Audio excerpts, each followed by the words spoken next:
একটা সময় ছিল, অনেক অনেক দিন আগের কথা।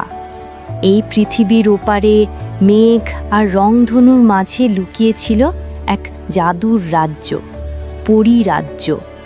সেখানে ফুল ফোটে আলোতে, বাতাসে বাজে গান, আর প্রতিটি প্রজাপতির ডানায় ঝিলিক দেয় রূপকথা। এই পরী রাজ্যের রাজকন্যা ছিল একটি মাত্র, স্বর্ণালী। নাম শুনেই বুঝতে পারছ, সে একেবারে সোনার মতো ঝলমল করত।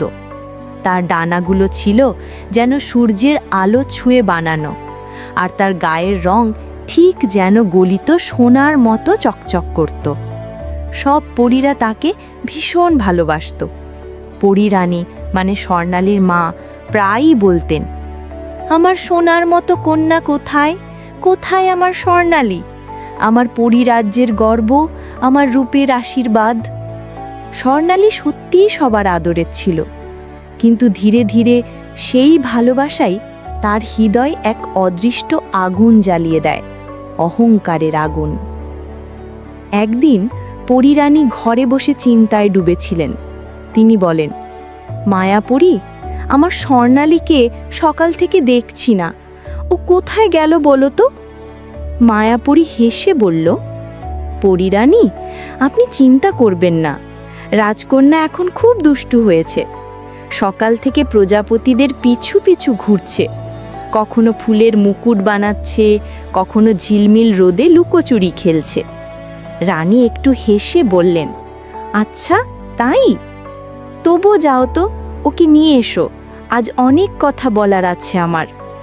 মায়াপরী উড়ে গেল রাজকন্যাকে খুঁজতে। দূরে এক মাঠে ছোট ছোট পরীদের সাথে খেলে মেতে আছে স্বর্ণালী।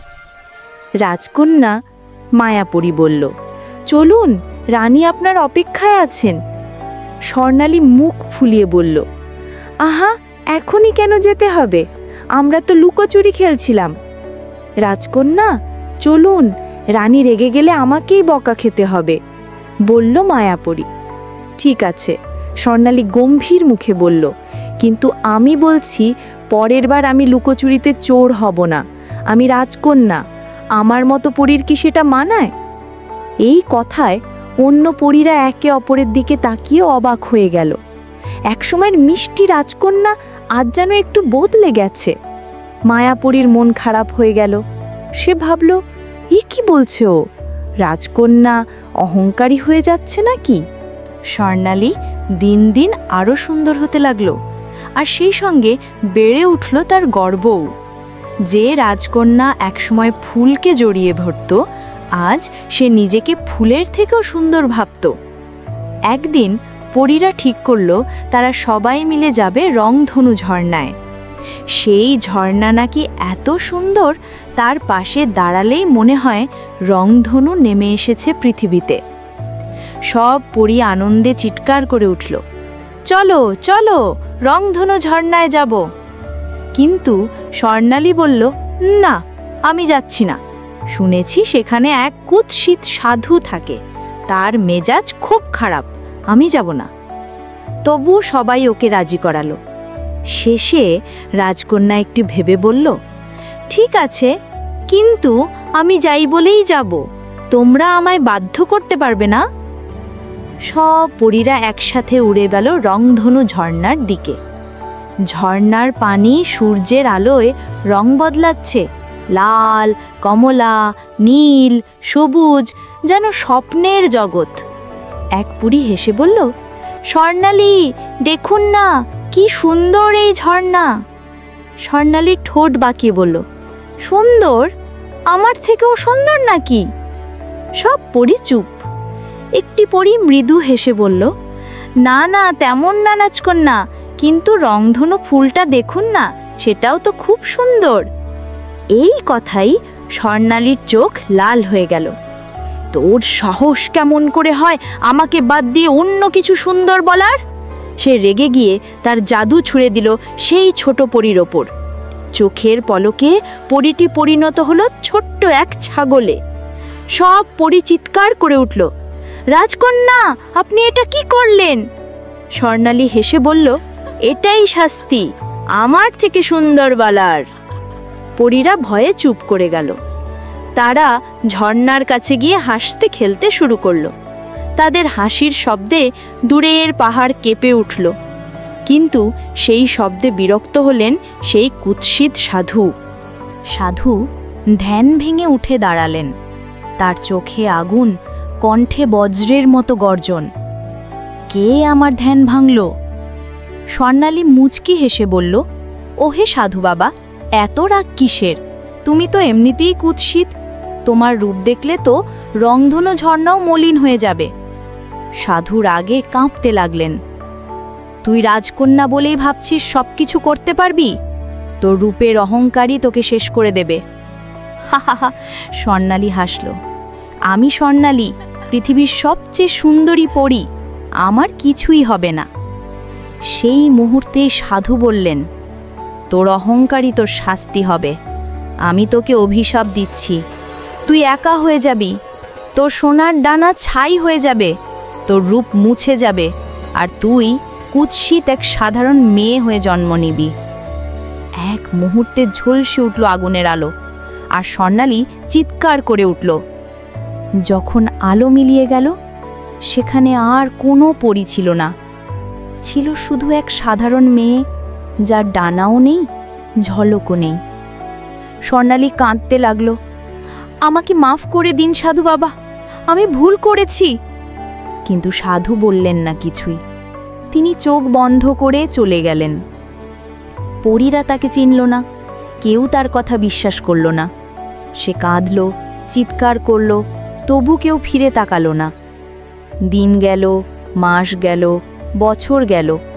স্বর্ণালী রইল একা, ঠিক রংধনু ঝর্ণার পাড়ে। ধীরে ধীরে সে ক্লান্ত হয়ে গেল। তার চোখ শুকিয়ে গেল কান্নায়।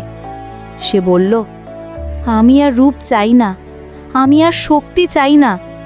আমি চাই মানুষ হয়ে মানুষের সেবা করতে। স্বর্ণালী চলে গেল কাছের এক গ্রামে।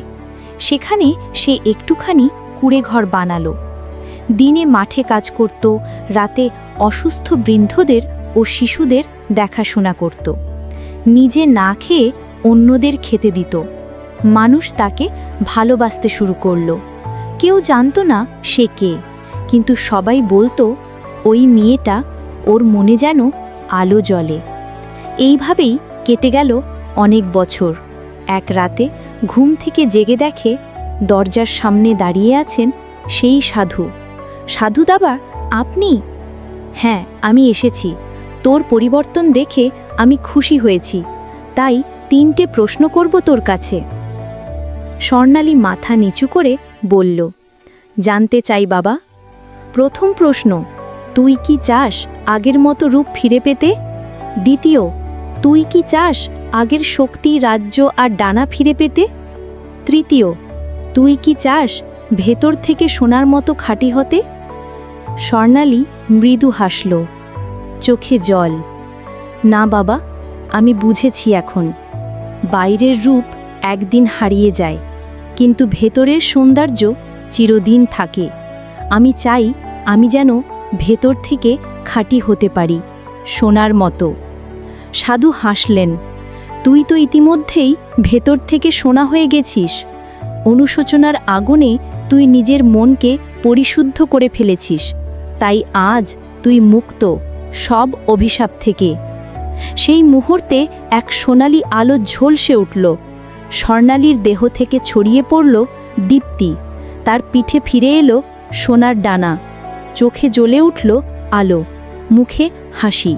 ধন্যবাদ বাবা, স্বর্ণালী বলল কাঁদতে কাঁদতে। সোনার পরই স্বর্ণালী ফিরে এলো নিজের পরিরাজ্যে। অদ্ভুতভাবে কেউ তার অনুপস্থিতি টেরও পায়নি। সব যেন ঠিক আগের মতোই আছে। রানী, মায়াপরী, ছোট ছোট পরীরা। রানী মুচকি হেসে বললেন, স্বর্ণালী, কোথায় ছিলে মা? তোরা সবাই তো অনেক আগেই ফিরেছিলে। স্বর্ণালী বিস্মিত হলো, কিন্তু কিছু বলল না। সে বুঝল সময় থেমে গিয়েছিল পরিরাজ্যে। সব কিছুই ঠিক সেখান থেকেই শুরু হলো যেখান থেকে সে হারিয়ে গিয়েছিল। তারপর থেকে স্বর্ণালী বদলে গেল চিরতরে। সে আর কখনো রূপের অহংকার করল না, বরং অন্যদের সাহায্য করায়, ভালোবাসায়, বিনয়ে ভরিয়ে দিল পুরো পরিরাজ্য। কিন্তু স্বর্ণালীর গল্প এখানেই শেষ নয়। এ গল্প আমাদেরও মনে করিয়ে দেয় এক বড় শিক্ষা। সৌন্দর্য নয়, ভেতরের ভালোবাসাই মানুষকে সত্যিকার অর্থে সুন্দর করে তোলে। যে নিজেকে বুঝতে পারে সেই আসল রাজকন্যা।